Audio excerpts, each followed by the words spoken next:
لقد كان لكم في رسول اللہ اسوۃ حسنہ، بخاری شریف کی حدیث مبارکہ ہے، اللہ کے نبی کے ساتھ محبت میرے بھائی سچے عاشق رسول بنے۔ بخاری شریف کی حدیث مبارکہ، پیارے پیغمبر صلی اللہ علیہ وسلم مسجد نبوی میں تشریف فرما ہے، صحابہ کرام رضی اللہ عنہم اجمعین بھی موجود ہیں۔ ایک کافروں کا سردار قید کر کے مسجد میں لایا گیا، جس کا نام سمامہ ہے، کافروں کا سردار ہے، مسجد نبوی میں قید کر کے لایا گیا، اللہ کے نبی کے سامنے بیٹھا ہے، لیکن نظریں نیچے ہیں۔ اللہ کے محبوب صلی اللہ علیہ وسلم نے فرمایا، اے نوجوان، اے کافروں کے سردار، ذرا نظر اٹھا میری طرف دیکھ۔ کہنے لگا نہیں دیکھوں گا، کیونکہ سمجھایا ہوا تھا اللہ کے نبی کے چہرے کو بھی نہیں دیکھنا، اگر دیکھ لیا تو دائرہ اسلام میں داخل ہو جائے گا۔ اللہ کے محبوب صلی اللہ علیہ وسلم نے دوسری مرتبہ فرمایا سردار اپنا سر اٹھا میری طرف دیکھ۔ سردار کہنے لگا نہیں دیکھوں گا۔ اللہ کے محبوب نے تیسری مرتبہ پھر ارشاد فرمایا، سردار کہنے لگا نہیں دیکھوں گا۔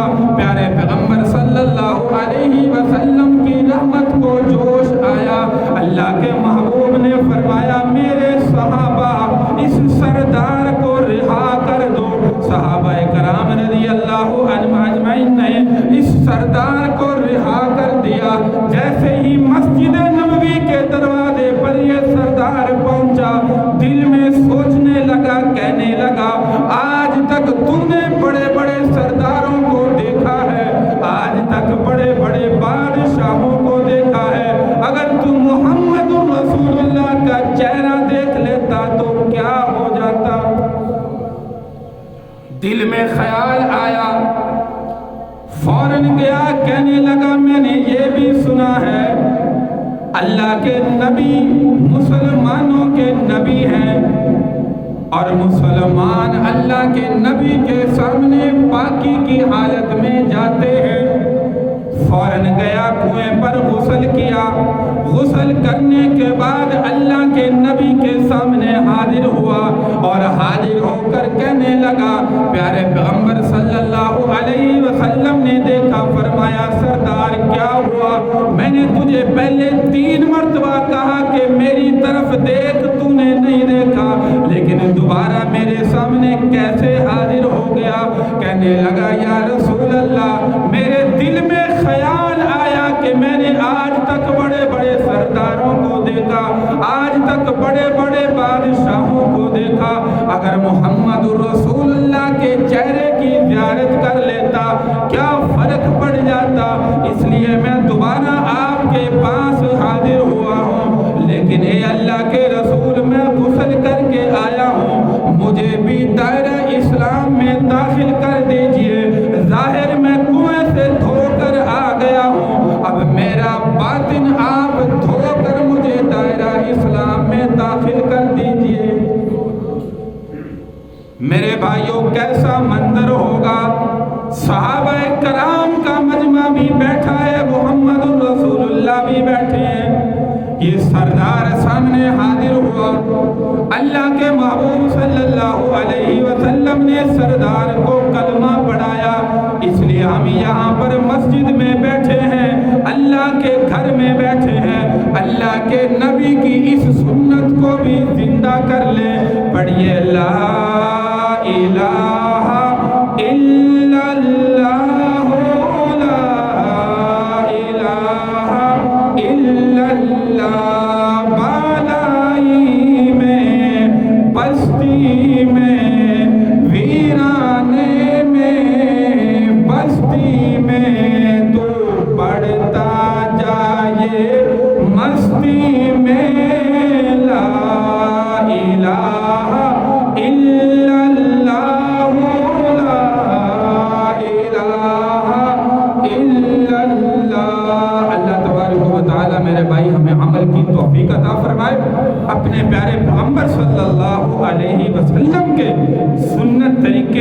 زندگی میں اور اپنے جسم پر جو ہمارا 5-6 فٹ کا جسم ہے، جیسا کہ میں نے شروع میں کہا، سنت طریقے اللہ تبارک و تعالی سجانے کی توفیق عطا فرمائے۔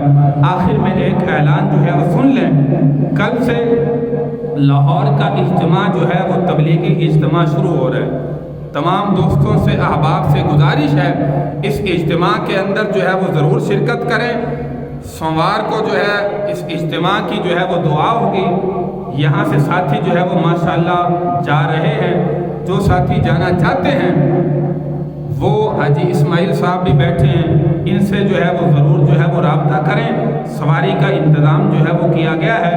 اللہ والوں کی محفل میں جانا، ان کے بیانات سننا میرے بھائی یہ بہت ہی زیادہ فائدہ مند ہے۔ انسان کی زندگی کو بدل دینے کے مواقع ایسے ہوتے ہیں، کسی بزرگ کی زبان سے نکلا ہوا ایک جملہ ہمارے لیے ہدایت کا سبب بن جائے، اور ہمیں جو ہے وہ کیا چاہیے، انسان گناہ کے راستے کو چھوڑ کر ہدایت کے رستوں پر چلنے والا جو ہے وہ بن جائے۔ اس لیے تمام احباب سے گزارش ہے کہ اس اجتماع میں ضرور جو ہے وہ شرکت فرمائیں۔ کل سے جو ہے وہ انشاءاللہ یہاں سے جو ہے وہ رخصتی ہوگی، اور پیر کو جو ہے وہاں پر دعا ہوگی۔ تمام احباب سے گزارش ہے کہ زیادہ سے زیادہ ساتھی جو ہے وہ اس میں جانے کی جو ہے وہ ضرور شرکت کریں۔ اللہ تبارک و تعالی ہمیں جو ہے وہ عمل کی توفیق عطا فرمائے۔ وآخر دعوانا ان الحمد للہ رب العالمین۔